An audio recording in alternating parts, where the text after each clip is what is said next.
Halo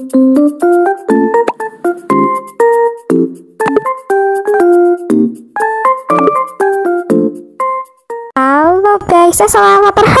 Nah, ini baru nih benar avatarnya. Jadi kali ini aku akan cerita horor yang part keempat ya.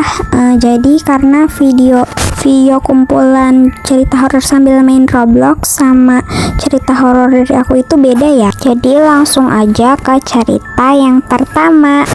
Cerita horor pertama dari Matcha Latte. Assalamualaikum kak, aku mau cerita pendek aja sih.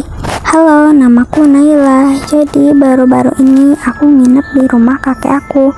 Suatu pagi aku baru bangun dan aku mau tiduran di sofa ruang tamu. Di situ aku mau tiduran, aku ngeliat kayak ada kaki di sofa seberang. Tapi pas aku nengok, yang aku lihat cuma bantal. Padahal aku ngeliat dengan jelas kalau itu kaki. Tapi aku nggak tahu juga karena aku baru bangun tidur. Nggak sampai situ aja. Sorenya pas aku mau duduk lagi di sofa, aku lihat itu ada kaki lagi. Segitu aja kak cerita dari aku. Semoga dinotis. Wah, jadi di sofa dekat kakeknya, di rumah kakeknya itu ada kayak kaki gitu. Dia ngelihat dengan jelas, tapi pas dilihat lagi ternyata udah hilang guys. Oh my god, serem banget ya. Dan kita next ke cerita horor yang kedua. Cerita kedua dari Little Chicken. Hai kak, namaku Alisa. Aku mau menceritakan pengalaman hororku saat aku berumur 4 atau 5 tahun. Jadi waktu itu aku sama kakak sepupuku dan pembantuku dan abangku kan lagi mau main petak umpet. Nah, waktu aku sama abangku ingin bersembunyi, tiba-tiba aku dan abangku melihat kain merah terbang. Ya, kami cuekin aja kan, siapa tahu itu mama aku atau tante nenek aku. Setelah itu, aku tanya ke mama aku, "Mama, ada pakai baju merah di depan kamar?"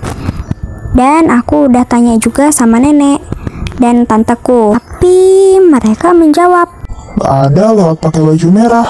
Aku langsung berpikiran ini halusinasi atau bukan. Ternyata abangku juga lihat. Jadi siapa yang menggunakan kain merah itu? Wah, cerita dari Alisa. Menurut aku ini serem banget ya, karena ya dia lagi main petak umpet gitu ya. Jadi yang bisa aku ambil dari cerita ini itu adalah kita nggak boleh main petak umpet malam-malam ya guys. Ternyata benar gitu kata orang-orang, nanti kayak ada yang diculik lah atau yang lain-lainnya gitu. Oke, next cerita ketiga. Cerita horor ketiga dari Gina.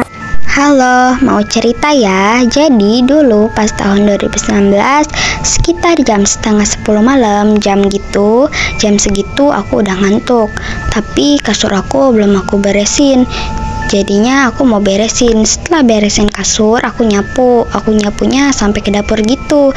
BTW dapur aku ini ada ventilasi yang besar gitu dan ada pohon-pohon gitu di depan ventilasi itu. Nah, aku ini kan lagi nyapu tepat di atas ventilasi. Tiba-tiba aku nggak tahu, aku kayak refleks ke ventilasi. Terus aku lihat kayak ada cewek pakai baju putih dan aku lihat perutnya bolong. Karena aku ini anaknya penasaran, aku lihat terus. Aku lihat ada cewek pakai baju putih dan aku lihat perutnya bolong. Karena aku ini anaknya penasaran, pohon buat lihat itu apa. Aku lihat terus, tapi aku mikir positif aja, siapa tahu itu daun kan. Makin lama kok makin merinding. Tiba-tiba aku kerasa ada yang nepuk pundak aku. Di situ aku udah mau nangis dan aku langsung lari ke kamar kakek nenek aku yang paling dekat di dapur. Terus aku minta tolong nenekku buat temenin aku yang nyapu di dapur. Dan pas aku lihat cewek yang di pohon tadi tuh udah nggak ada. Oh my god, jadi setelah dia minta tolong nyapuin neneknya, sosoknya itu udah nggak ada. Lanjut ke cerita horor yang keempat. BTW ini aku ganti tower ya. Cerita horor keempat dari It's Me Jadzia. Assalamualaikum kak, aku boleh cerita ya? Boleh dong. Jadi kemarin aku baru nginep di rumah sepupuku, dan pas jam 8.36 malam aku itu lagi main sama sepupuku. Terus aku dengar sesuatu di ruang bermain, seperti ada suara mainan. Dan pas aku intip nggak ada siapa-siapa. Dan pas jam 11.45 aku itu udah tidur. Dan pas jam 11.47 aku itu kebangun dan pengen ke toilet sama mama aku. Nah pas aku udah masuk toilet, aku seperti merinding, seperti ada yang liatin aku dari atas. Dan selesai aku ke toilet, aku pun ke kamar, dan keesokan paginya kaki aku itu luka berdarah parah, dan aku nggak ngapa-ngapain. Di situ aku mulai merinding. Nah jadi cerita dari Jadzia ini, dia ingin kayak ke toilet gitu sekitar jam 11-an, udah mau ke jam 12 gitu ya. Jadi oh my god, langsung luka gitu ya, mungkin karena ada yang liatin gitu. Oke, cerita dari Jadzia ini seram. Next ke cerita horor yang kelima atau yang terakhir.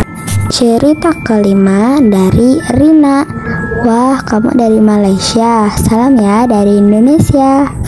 Assalamualaikum kak, aku mau cerita nih. Waktu aku umur 4 tahun, aku itu baru pulang ke rumah. Lepas itu aku lapar. Aku bilang ke mama aku, "Ma, aku lapar, aku tunggu mamaku masak." Terus aku lihat ada mamaku nyuci piring. Ya, aku penasaran. Aku lihat aja, ternyata bukan mamaku. Sosoknya itu mirip banget sama mamaku. Tapi aneh, nyuci piring itu sambil nyanyi lagu. Entah apa, akhirnya darah. Aku merinding. Mamaku senyum dong, matanya putih. Lepas itu aku bilang, "Pa, hilang dong." Dan di situ aku trauma banget. Hari keduanya aku makan sendirian. Sendoknya bunyi, kayak ada orang bunyiin. Mana aku merinding banget lagi. Aku takut. Aku baca doa dan gak ada gangguan. Dan itu aja kak. Salam dari Malaysia. Wah, cerita dari Rina ini serem banget, karena mungkin itu menyerupai mamanya ya. Dan oke guys, jadi segini aja untuk video aku kali ini. Dan bagi kalian yang punya pengalaman horor, tolong komen ya. Dan kalau punya pengalaman horor, komennya itu jangan ngasal ya. Goodbye guys, and see you next video. Bye bye.